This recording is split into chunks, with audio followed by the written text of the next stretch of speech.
Hundreds of people are killed and thousands more injured in auto accidents related to highway construction every year in the U.S.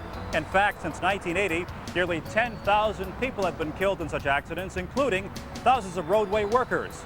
This tragic statistic makes roadside construction work the most dangerous occupation in the U.S. Your presence in the road or even just next to it makes you a perfect bullseye.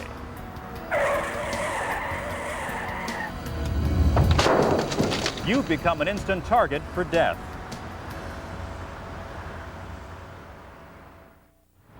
In response, the federal government has designated several $1 million for a national Workzone safety program. And the Federal Highway Administration has made several changes to strengthen the Manual on Uniform Traffic Control Devices, or MUTCD. This manual defines various devices and lists procedures for work zones. The Occupational Safety and Health Administration, OSHA, requires that you follow the standards listed in the MUTCD. Keep in mind that these are minimum federal requirements, and your state or local authorities may have more stringent standards. This program provides a general overview of work zone safety. By presenting basic work zone principles, you can ensure your safety as well as pedestrian and driver safety.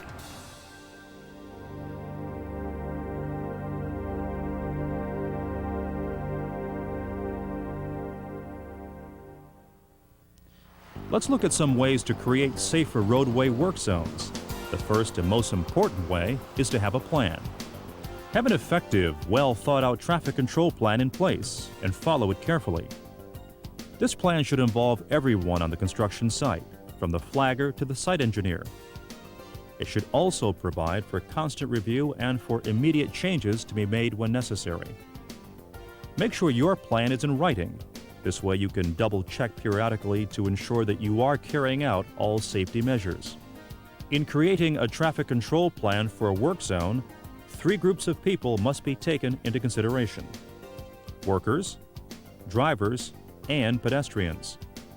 It's important to remember that action taken to benefit any one of these groups actually benefits all 3. For example, setting out a line of drums to keep you away from traffic also keeps traffic away from you. First, let's look at your safety.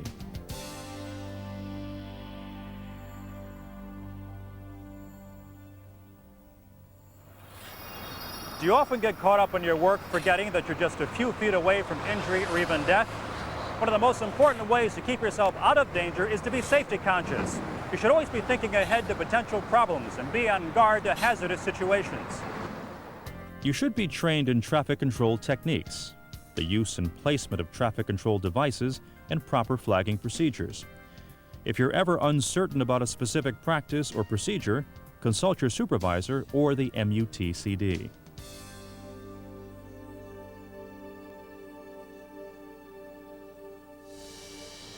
Make sure you're clearly visible to oncoming traffic at all times. OSHA has established stringent clothing standards for flaggers, standards which should be followed by all roadside workers. Specifically, you should wear orange or fluorescent orange vests, shirts, or jackets during daytime work. At night, reflective clothing that is visible from at least 1,000 feet should be worn. In addition, the work zone itself should be clearly visible with proper lighting.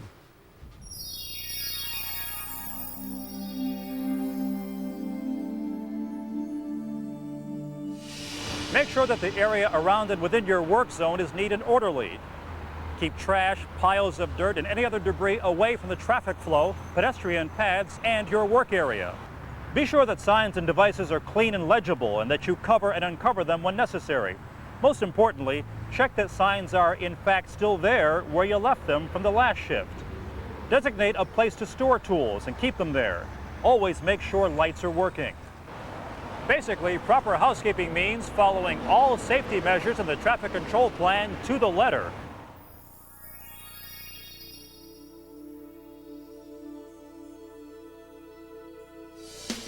To maximize your safety, always use the proper traffic control devices. Channelizing devices include plastic drums, cones, tubular markers, vertical panels, and barricades. These devices protect you by guiding drivers and keeping traffic away from your work area. Plastic drums are popular devices used in traffic control and are often designed with one or more flat sides to keep them from rolling into traffic upon impact. At your worksite, place drums with the open end down and never use the drums as trash bins or for storing equipment. Cones, tubular markers, and vertical panels are used frequently, but because they are less visible, they do not command as much respect from drivers. To keep cones from blowing over, add weights or double them up. There are 3 types of barricades available for traffic control, which are classified by the number of rails. Types 1, 2, and 3. Always place barricades so that the stripes face down, to the direction drivers should turn. Generally, barricades are used to section off a hazard, but Type 3 is used specifically for a road closure and extends completely across the road. Concrete barriers provide extremely effective protection. Not only do they separate opposing lanes of traffic, but they separate you from traffic. They will redirect misguided vehicles with minimal damage to the vehicle.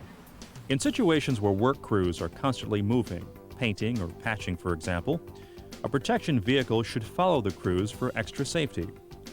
This vehicle should be equipped with lights, warning signs, and/or a rear-mounted impact attenuator, also known as a truck-mounted crash cushion.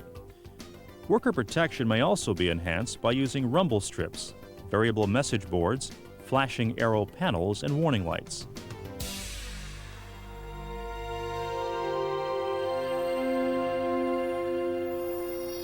Another way to increase worker safety is to decrease the speed of traffic through the area. However, you cannot post a reduced speed limit without first obtaining official approval. Remember, too, that the speed limit should not be lowered unless absolutely necessary, because it is important to keep traffic moving through the work zone in as normal a manner as possible. If reducing the speed is necessary, there are several ways drivers can be encouraged to ease up on their accelerators. Have a clearly marked police car or uniformed officer in the work zone. Funnel traffic through the work zone by reducing the number of lanes open to traffic. Remember that drivers will slow down only if they think it's necessary. So if the normal speed is unsafe, you should have several clearly posted warning signs that show the speed limit is going to be reduced ahead. A sudden drop from, say, 55 to 30 or 25 miles per hour is likely to be ignored unless motorists have plenty of advance warning. And the recommended safe speed limit is clearly posted.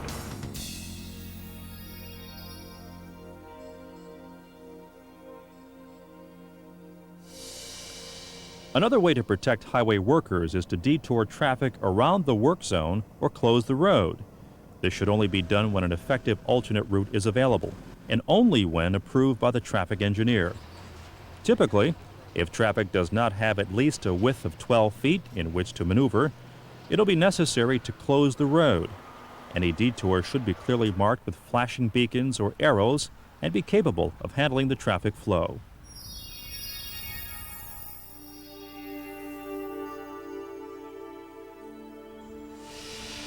In a roadside work zone, communication is often considered the most essential element in protecting workers. Good communication begins with a clear understanding of exactly what needs to be accomplished.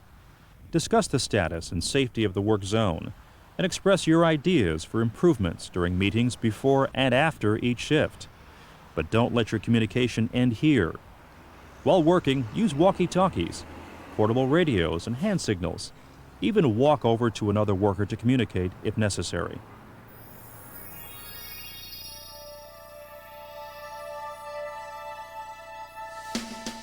A major concern in planning a work zone should be to consider motorists. Specifically, drivers should be guided in a clear and positive manner when approaching and traveling through a work area.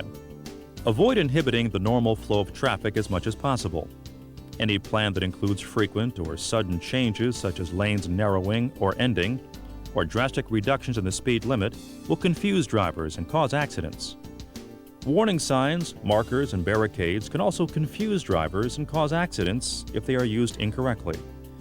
Too few warning signs and markers can cause problems, but the same can be true of too many signs and markers. You should explain what the motorist can expect, clearly and concisely.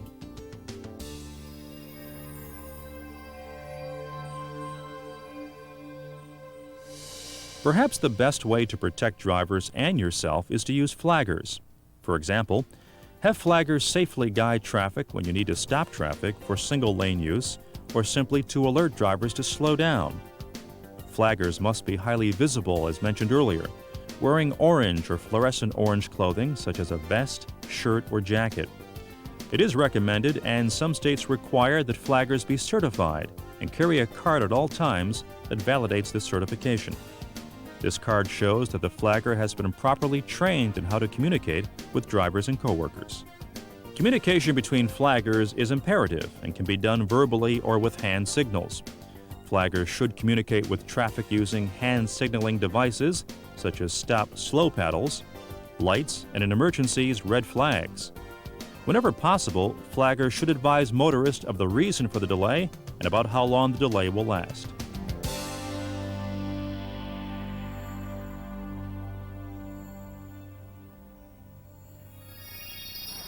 The advance warning section of the work zone is where the drivers are initially told about the upcoming road work. By giving drivers plenty of time to react to changes in the road, injuries can be avoided to them, yourself, and coworkers. The advance warning section can have one sign or a series of signs and can extend 1/2 mile or more, especially on highways. Remember, the longer the advance warning area, the longer amount of time drivers will have to read, react, and understand the changes in the road.